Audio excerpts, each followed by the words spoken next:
فتنے کی کیا حکمت ہے؟ مطلب میں ان کے سوال کو اگر بالکل دوسرے انداز میں سامنے رکھوں تو فتنے تو آ رہے ہیں اور ہر دور میں آتے رہے ہیں، تو خود فتنے کی حکمت کیا ہے؟ اللہ تعالیٰ قادر ہے، وہ چاہتا تو فتنے نہ آتے۔ اس سوال کی طرف یعنی اس کے جواب کی طرف آنے سے پہلے میں چاہتا ہوں کہ ذرا اس کو ذرا اور گاڑھا کر لوں کہ آخری دور کے بارے میں آتا ہے کہ فتنے پے بپے آئیں گے، بلکہ ایک روایت میں الفاظ یہ ہیں کہ جیسے تسبیح کے دانے ٹوٹ جاتے ہیں اور پھر دانے گرتے ہیں، وہ جب دھاگا ٹوٹ جاتا ہے تو دانے گرتے ہیں اور یکدم گرتے ہیں، تو اس طرح فتنوں کی گویا یلغار ہوگی، اور ایسی یلغار ہوگی کہ ایک آدمی صبح مومن ہوگا تو شام کو کافر ہوگا، اور شام کو اگر مومن تھا تو صبح کافر ہوگا، یعنی اس درجے فتنے آئیں گے۔ تو اب آپ سمجھ لیجئے کہ دنیا اللہ تعالیٰ نے امتحان کے لیے بنائی ہے، فتنے نہ ہوتے تو امتحان کیسے ہوتا ہے؟ ہر وہ شے جو ہمارے ساتھ ضروری ہے اپنے اندر ایک فتنہ بھی رکھتی ہے۔ آنکھوں کے بغیر کوئی زندگی ہے؟ کوئی زندگی نہیں ہے، لیکن آنکھوں میں بھی ایک فتنہ ہے، اگر ان کا غلط استعمال ہوگا تو فتنہ ہے۔ مال ہے، اولاد ہے، دیکھیں کتنی ضروری چیزیں ہیں۔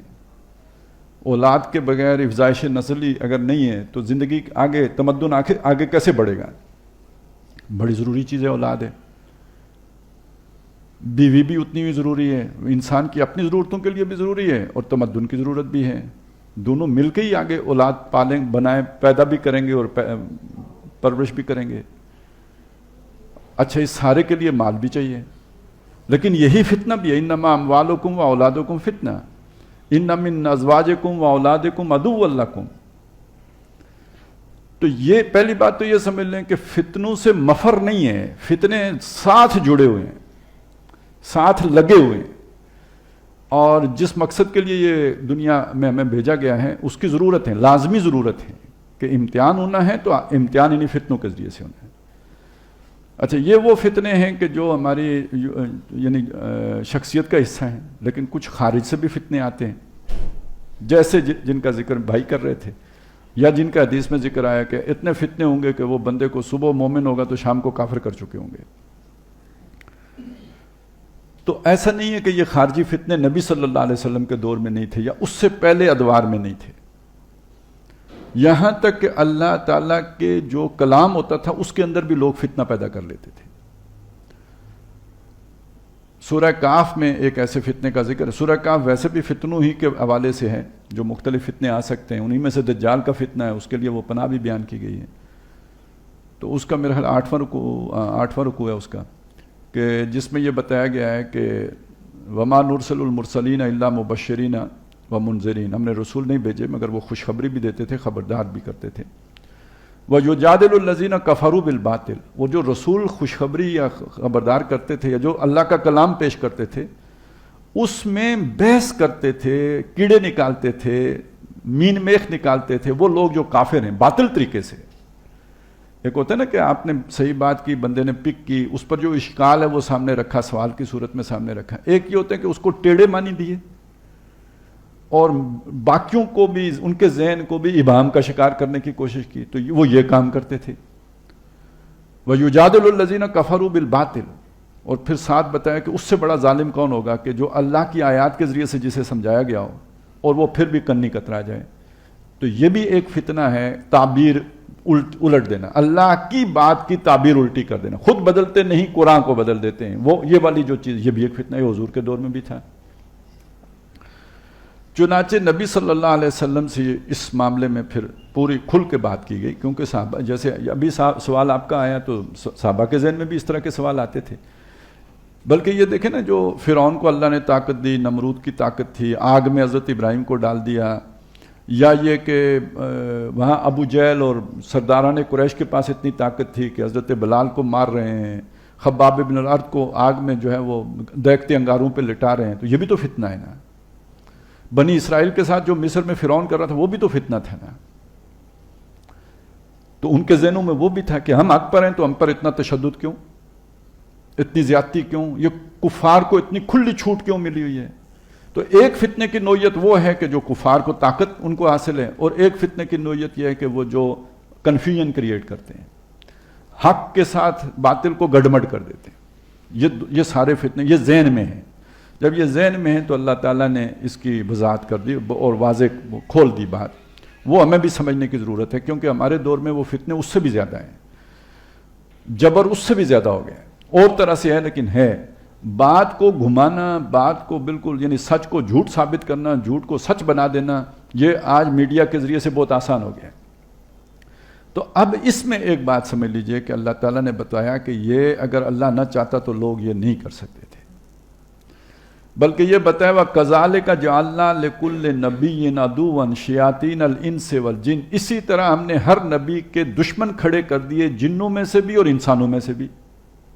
یوخی بعضهم الی بعض زخرف القول غرورا, وہ ایک دوسرے کے ساتھ کمیونیکیٹ کرتے ہیں دھوکے کی باتیں, وہی دھوکہ دینے والی, وہ فتنہ انگیز باتیں وہ ایک دوسرے کی طرف کمیونیکیٹ کرتے ہیں. اس رکوع کے بعد اگلے رکوع میں یہ بھی بتایا وَكَذَلِكَ نُوَلِّي بَعْضَ الظَّالِمِينَ بَعْضًا, اسی طرح ہم بعض قسم کے ظالموں کو بعض قسم کے ظالموں کا دوست بنا لیتے ہیں, وہ الائی ہو جاتے ہیں, اتحادی ہو جاتے ہیں. کس کے خلاف؟ حق کے خلاف. تو ایک فتنہ وہ ہے جو باتوں کا فتنہ ہے, اس کا ذکر پہلے ہو گیا. ایک فتنہ وہ ہے جو فزیکل ہے, اس کا ذکر بعد میں کر دیا ہے. اب اس کے درمیان ایک بات کہیے, وہ ہے ہماری سمجھ کی. اگر وہ نہیں سمجھ آئے گی تو پھر یہ فتنے کافر کر دیں گے. وہ کیا ہے؟ وہ بات یہ ہے کہ پہلے نبی صلی اللہ علیہ وسلم کو یہ بتایا کہ وَلَوْ شَاءَ اللَّهُ, اگر وَلَوْ شَاءَ رَبُّكَ, اگر تیرا رب چاہتا, مَا فَعَلُوهُ, وہ یہ نہیں کر سکتے تھے. نہ فرعون کر سکتا تھا, نہ نمرود کر سکتا تھا, نہ یہ ابو جہل کر سکتا تھا, نہ یہ جو آپس میں یہ مجادلہ بالباطل کی فلسفے سوچتے ہیں, نہ یہ کچھ کر سکتے تھے. فَذَرْهُمْ, تو اے نبی اللہ نے کرنے دیا تو آپ انہیں چھوڑ دو.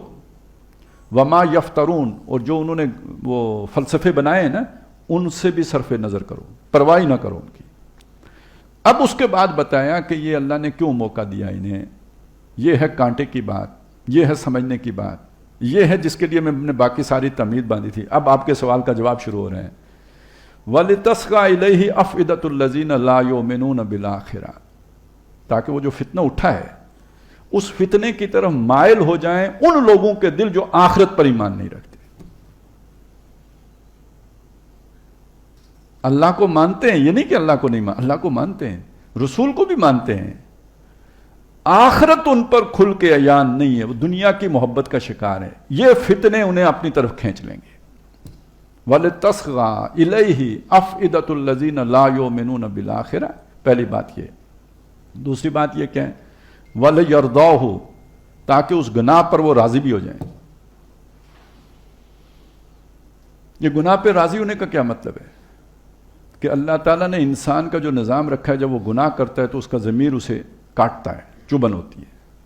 یہ ضمیر کی چبھن اسے سوچنے پہ مربوط کرتی ہے, یہ توبہ کی طرف لے کے جاتی ہے, وہ باز آ جاتا ہے. یہ سارا اندر جو پروسیس یہ یعنی فتنے میں مبتلا ہوا, گناہ ہو گیا, لیکن اندر ایک فنکشن جو ایکٹیویٹ ہو گیا, وہ اسے واپس توبہ تک لے کے آ گیا.